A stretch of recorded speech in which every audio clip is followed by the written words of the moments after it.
श्रील सुखदेव गोस्वामी ने आगे कहा, महाराज भरत के पुत्र सुमति ने ऋषभदेव के मार्ग का अनुसरण किया, किंतु कुछ पाखंडी लोग उन्हें साक्षात भगवान बुद्ध मानने लगे। वस्तुतः इन पाखंडी नास्तिक और दुष्चरित्र लोगों ने वैदिक नियमों का पालन काल्पनिक तथा अप्रसिद्ध ढंग से अपने कर्मों की पुष्टि के लिए किया। इस प्रकार इन पापात्माओं ने सुमति को भगवान बुद्धदेव के रूप में स्वीकार किया और इस मत का प्रवर्तन किया कि प्रत्येक व्यक्ति को सुमति के सिद्धांतों का अनुसरण करना चाहिए। इस प्रकार अपनी कोरी कल्पना के कारण वे रास्ते से भटक गए। जो आर्य हैं वे वैदिक नियमों का कठोरता से पालन करते हैं, किंतु इस कलयुग में आर्य समाज नामक एक संस्था का जन्म हुआ है जो परंपरा से चले आ रहे वेदों के मंतव्य से अनभिज्ञ है। इसके नायक सभी प्रामाणिक आचार्यों की निंदा करके अपने आप को वैदिक नियमों का सत्यनिष्ठ बालक पालक मानते हैं। वैदिक नियमों का पालन न करने वाले ऐसे आचार्य इस समय आर्य समाज या जैन कहलाते हैं।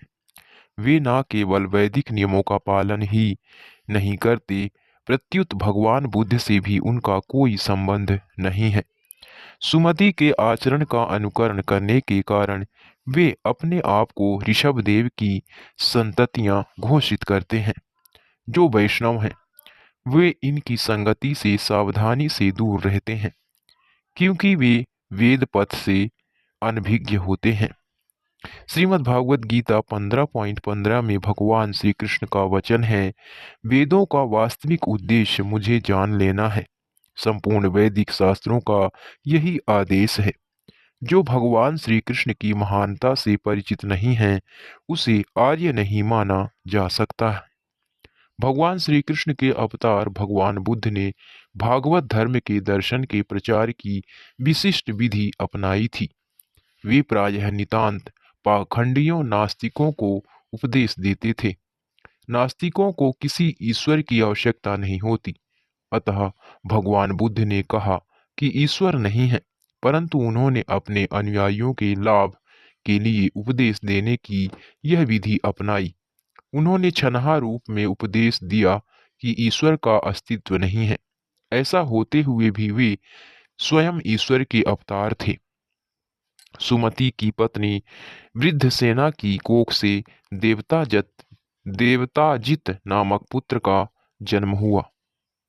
तत्पश्चात देवताजित की पत्नी आसुरी की कोख से देवद्युम्न नामक पुत्र उत्पन्न हुआ। देवद्युम्न की पत्नी धेनुमति की कोख से परमेष्ठी नामक पुत्र का जन्म हुआ और परमेष्ठी की पत्नी सुवर्चला की कोख से प्रतीह नाम का पुत्र का जन्म हुआ। राजा प्रतीह ने स्वयं आत्म साक्षात्कार के सिद्धांतों का प्रसार किया। इस प्रकार शुद्ध होकर वे परम पुरुष भगवान श्री विष्णु के महान भक्त बन गए और प्रत्यक्षतः उनका साक्षात्कार किया। अनुस्मार स्मार शब्द अत्यंत महत्वपूर्ण है। भगवत भावना ना हो तो काल्पनिक है, ना ही मनगढ़ंत। विशुद्ध एवं महान भक्त श्री भगवान का यथारूप साक्षात्कार करता है। महाराज प्रतीह ने ऐसा ही किया। भगवान श्री विष्णु का प्रत्यक्ष साक्षात्कार कर लेने के पश्चात उन्होंने आत्म साक्षात्कार का प्रचार किया और वे स्वयं उपदेशक बन गए। सच्चा उपदेशक कभी छली नहीं होता। पहले उसे भगवान श्री विष्णु का उसी रूप में साक्षात्कार करना होता है जिस रूप में श्रीमद् भागवत गीता 4.34 में पुष्टि की गई है। जिसने सत्य को देखा है वही ज्ञान प्रदान कर सकता है। तत्वदर्शी शब्द से ऐसे व्यक्ति का बोध होता है जिसने सम्यक रीति से पूर्ण पुरुषोत्तम भगवान का साक्षात्कार प्राप्त किया हो। ऐसा पुरुष गुरु बन सकता है और संपूर्ण विश्व में वैष्णव दर्शन की स्थापना कर सकता है। राजा प्रतीह प्रामाणिक उपदेशकों एवं गुरु के आदर्श स्वरूप हैं। प्रतीह की पत्नी सुवर्चला की कोख से प्रतिहर्ता, प्रस्तोता तथा उद्गाता नाम के 3 पुत्र उत्पन्न हुए। ये तीनों पुत्र वैदिक अनुष्ठानों को संपन्न करने में अत्यंत दक्ष थे। प्रतिहर्ता की भार्या स्तुति की कोख से अज तथा भूमा नामक दो पुत्रों का जन्म हुआ। राजा भूमा की पत्नी ऋषि कुल्या की कोख से उद्गीथ नामक पुत्र का जन्म हुआ। उद्गीथ की पत्नी देवकुल्या से प्रस्ताव नामक पुत्र ने जन्म लिया और प्रस्ताव को अपनी पत्नी नियुत्सा से विभु नामक पुत्र की प्राप्ति हुई।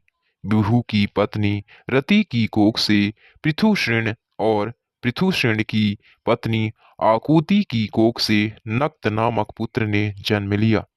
नक्त की पत्नी द्रुति हुई, जिसकी कोख से गय नामक महान राजा उत्पन्न हुआ। गय अत्यंत विख्यात एवं पवित्र था। वह राजा ऋषियों में सर्वश्रेष्ठ था। भगवान श्री विष्णु तथा उनके सभी वंश विश्व की रक्षा के लिए हैं और वे सदैव दिव्य सत्व गुण में विद्यमान रहते हैं, जिसे विशुद्ध तत्व कहते हैं। भगवान श्री विष्णु के साक्षात्कार अंश होने के कारण राजा गय भी विशुद्ध सत्व में अवस्थित थे। इस कारण महाराज गय दिव्य ज्ञान से पूर्णतया युक्त थे और इसीलिए वे महापुरुष कहलाए। इस श्लोक से ऐसा प्रतीत होता है कि श्री भगवान के अनेक अवतार हैं। इनसे कुछ तो भगवान श्री विष्णु के साक्षात्कार विस्तार के अंश हैं, तो कुछ साक्षात विस्तार हैं। श्री भगवान का प्रत्यक्ष अवतार अंश या श्वास कहलाता है, जबकि अंश के अवतार को कला कहते हैं। कलाओं के अंतर्गत विभिन्न अंश जीव अथवा जीवात्मा होते हैं। इनकी गणना जीव तत्वों में की जाती है। भगवान श्री विष्णु से प्रत्यक्ष आए हुए विष्णु तत्व कहलाते हैं और कभी कभी इन्हें महापुरुष कहा जाता है। भगवान श्री विष्णु का दूसरा नाम महापुरुष है और कभी कभी भक्त को महापौरुषिक कहा जाता है। राजा गय ने अपनी प्रजा को पूर्ण सुरक्षा प्रदान की, जिससे अवांछित तत्वों के द्वारा उनकी निजी संपत्ति को किसी प्रकार की क्षति ना पहुंचे। उन्होंने इसका भी ध्यान रखा कि प्रजा को पर्याप्त भोजन प्राप्त हो। कभी कभी प्रजा को प्रसन्न रखने के लिए वे दान देते थे।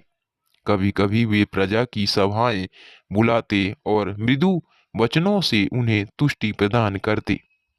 वे उन्हें उच्च कोटि के नागरिक बनने की शिक्षा भी देते।